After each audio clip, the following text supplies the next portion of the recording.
What he is saying here is that we may come here as individual seeds, but we are not identical seeds. And he is saying something else. You and I must learn quickly how to turn our seedship into becoming nurturing soil. We have to shed our skin and become one with the environment into which we are planted.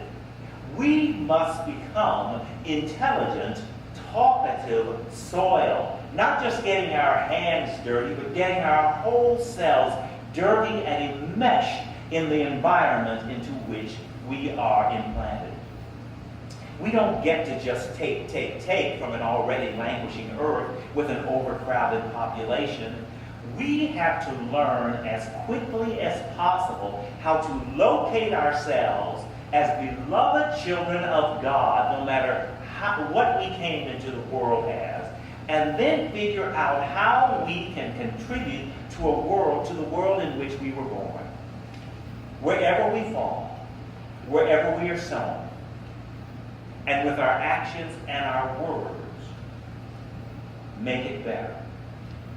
Last fall, when you came into this church with your arms just dragging down with coats for one warm coat, and you helped people who were maybe getting out of prison, or people who were living on the streets after drug use, or people who, because they had lost everything, because they had overriding medical bills to care for a loved one, you helped them with your coats, and you're helping them with your shoes.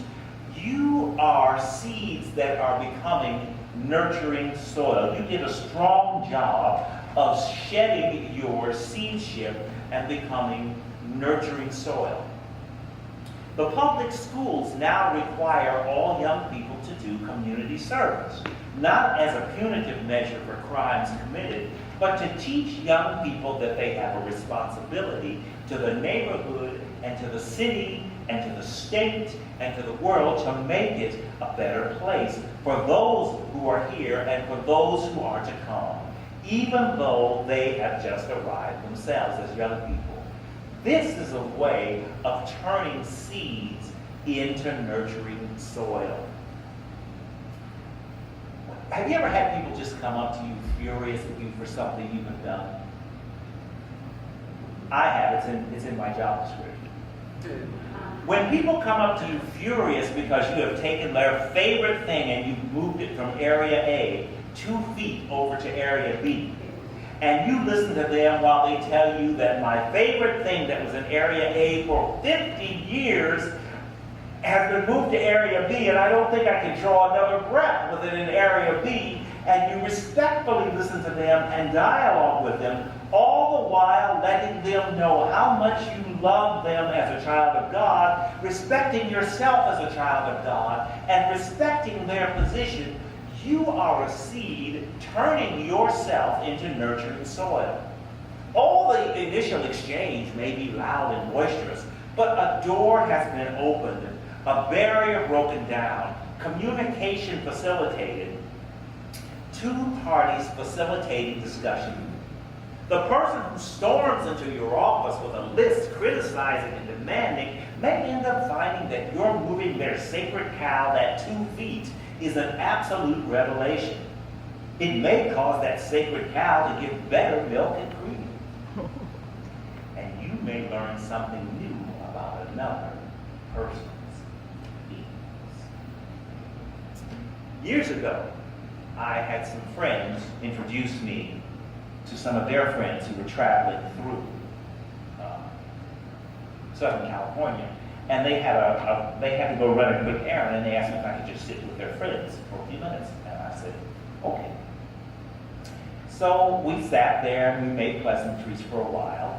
And then they looked at me and they said, oh, what a nice looking, dark-skinned man you are. And you all know me well enough to know that I have a sense of lunacy.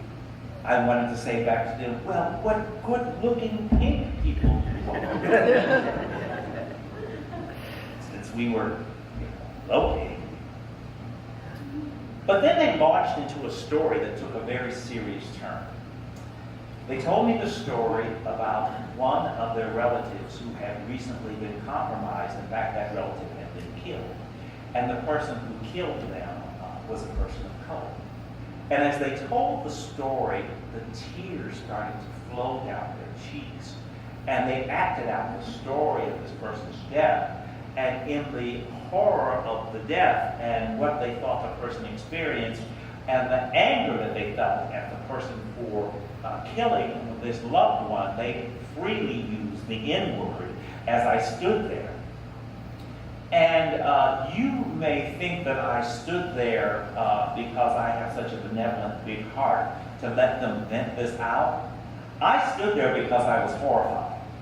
I had not signed up for this. I had not expected that this was going to happen. And I had no sense of myself about what to say to them. This was, I want you to hear the story not as a story where I was compromised. I want you to hear this as a story where I did not have the skill as a child of God to comfort them for their loss, but at the same time explain to them that their telling of the story was inappropriate. I gave up my power as a child of God. You see that? And I have spent a lifetime trying to learn that no matter what situation we find ourselves, God goes with us and allows us in the worst situation to help begin to reframe the situation.